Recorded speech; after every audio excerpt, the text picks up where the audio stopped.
That was me playing Ed Bickert's solo that he recorded with Benny Carter over the song Things Ain't What They Used to Be. Now, in my last video I covered how to play the chords to this blues, so if you missed that, check that out. There's a link in the description or card above. Whenever I learn a new standard, I always listen to lots of versions, and I stumbled across this version with Ed on guitar. I was just blown away by his solo, and it's not anything super flash, it's just got all the things I like about a good solo. It's melodic, good phrasing, some interesting note choices, it builds nicely, nice bits of tension and release, and loads of nice sort of statements in it, like opening and closing to phrases. Now, I've transcribed this and I've put it into tab notation. Now there's a PDF for free on my website of this, so check the description for a link to that, and I'll also pin a comment. So what I really want to do in this video is just pick out a few of his ideas and think about maybe what he was thinking, or how you can adopt that sort of approach to playing yourself over a blues or any other standard for that matter. So we're in the key B flat, and for me this solo is a perfect example of simple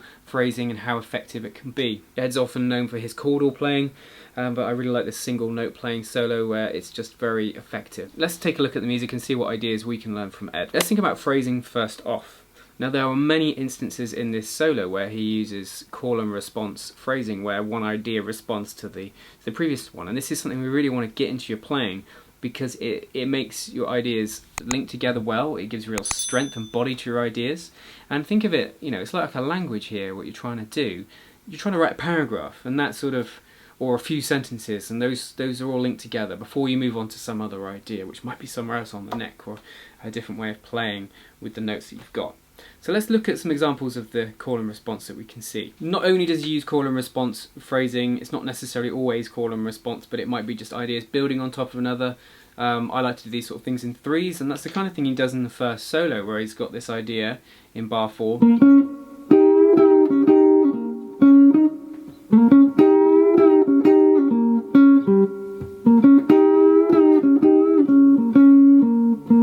Now obviously the idea that's getting repeated is that. Then he's just closing it off in different ways.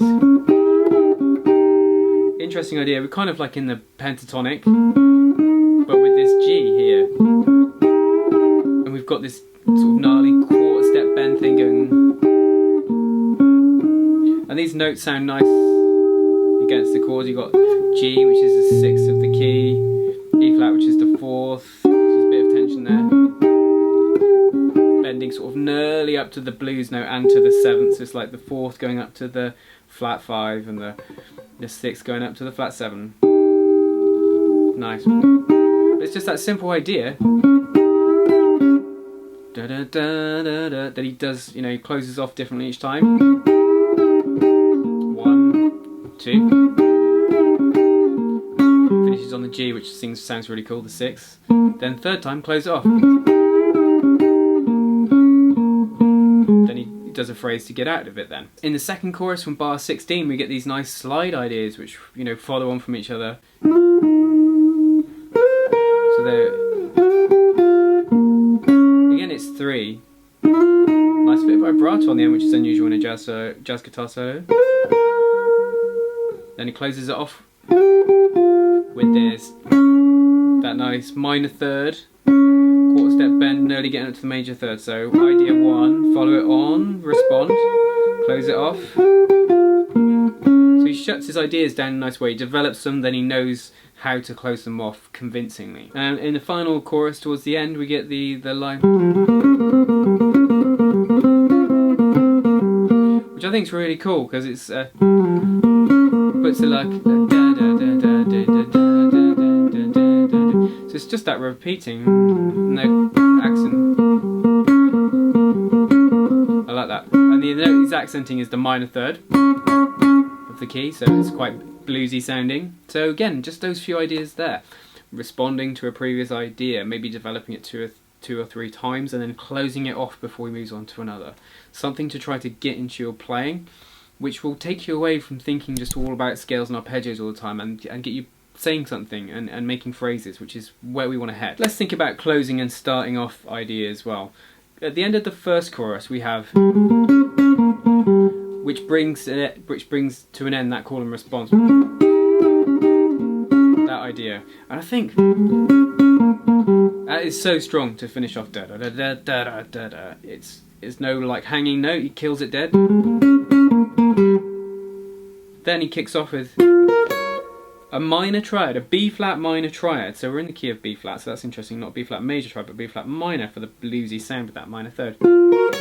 And that triad is so strong. So their triads are great sort of starting an idea off or starting a new solo off because they are sound statement-like and strong. It's so simple, but you know something's coming next. Nice way to start off. And he does the same thing at the start of the third solo, where he starts with a major triad. You know, which is pretty cool too. Another close off is at the end of the second solo where he goes, and that's again a very strong line, strong rhythm, the triplets. Kills it off before he goes to the triad, the major triad this time. You know, and having a strong end that, you know, when someone else's solo comes in is important, and he does that very effectively then with this.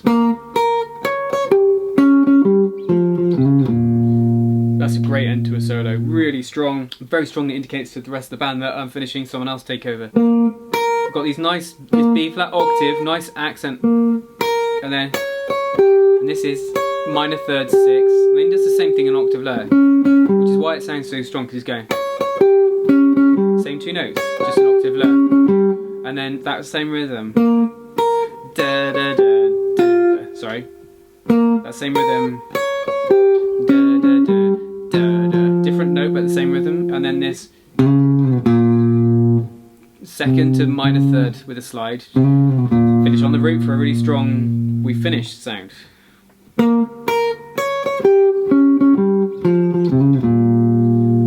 So some of those ideas to either finish off something with confidence or start something with confidence really gives the solo a good sense of structure and enables him to connect different ideas well without it sort of having passages which sound good, then another bit which is a bit weaker maybe, and then back to something stronger. It all flows and links well because it's very strong lines with gaps and space as well to really make it interesting. Another cool little idea in this solo is a nice little pedal note where he keeps a note of the chord going whilst he raises up a semitone each time on the string. This little pedal idea is so nice. So that's keeping the B flat the same and then moving up until he reaches the F, closes it off with that quarter step bend on the flat 7. So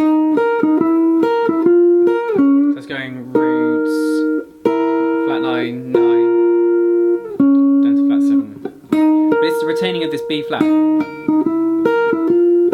can put loads against it. That's me going all the way up to B flat. Cool idea, really simple, you could do it with an E flat.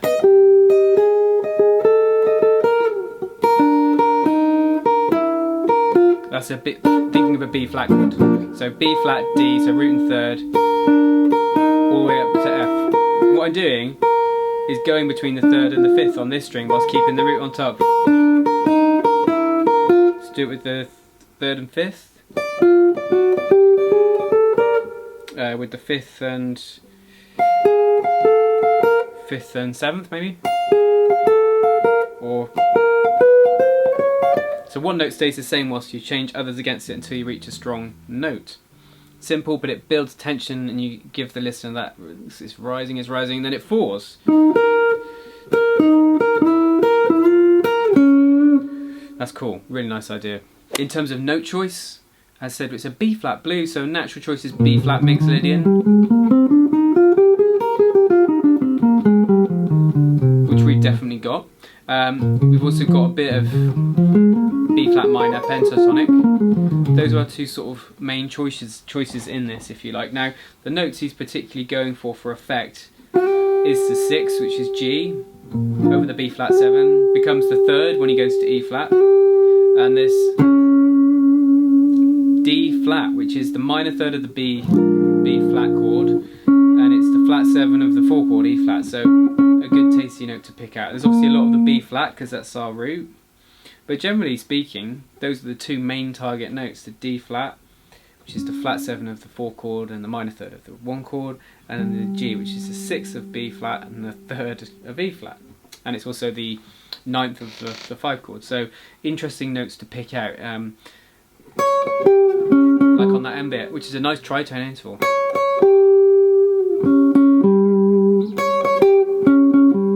We've also got sort of bending up and say nearly to the blues note, which is quite nice, from the E flat to the E. But yeah, pentatonic and mixed Lydian are our choices, so you know, if you wanted to play with this tune, that's some good places to start, definitely. The next layer I think is important is the technique, and it's really only when you transcribe someone's solo that you really realise how much technique they actually put in. So many little deceptive things in this. We've got slides, then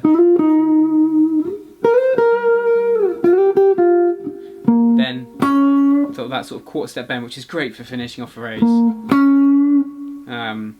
Got a lot, you know, the bends, the double note bends, double stops. Got a few instances of those. Double stops with the hammer on. So lots of technique in there. Vibrato on the slides. And for me, my favourite is his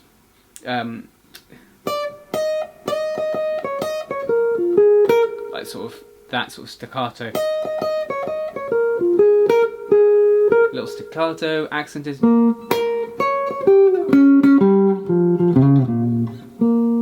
Or accent, that sort of thing. Really simple things that bring it to life. If he did it without that accent, and I do this phrase at the end without the accent, and with all the technique, it's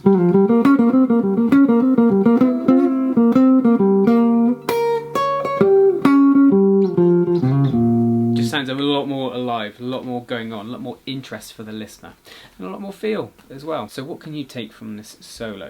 Should you learn it all? Should you try and get it all down, see if you can play it in time with him over the tune?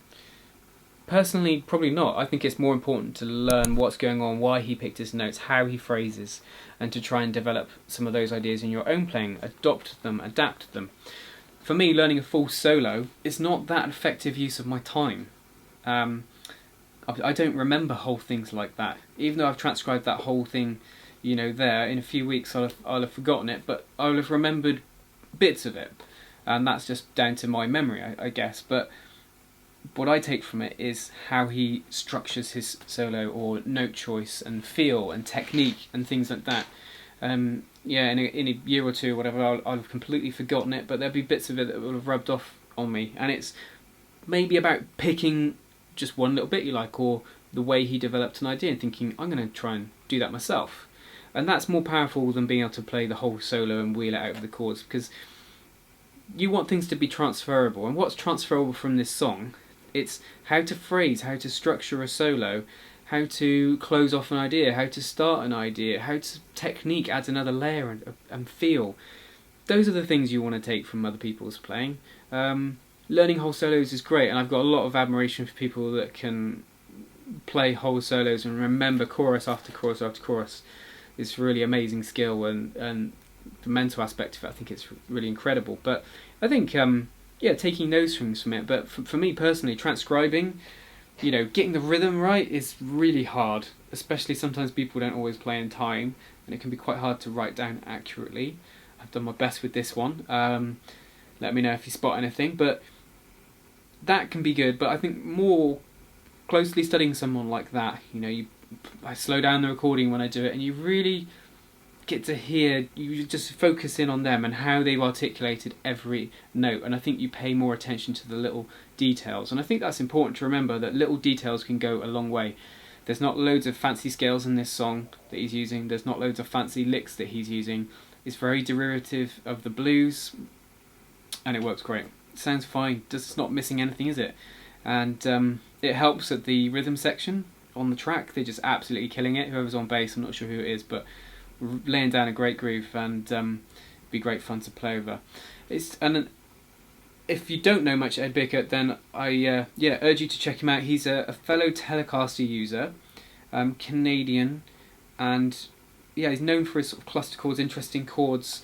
But this is just a great example of a single note solo over a blues, and it's fantastic, I think. Really fun. And you need to check out the rest of that album, actually, that Benny Carter album. I think there's probably some other good tracks on there, judging by the quality of that one. Anyway, I hope you've enjoyed today's lesson and look into a solo.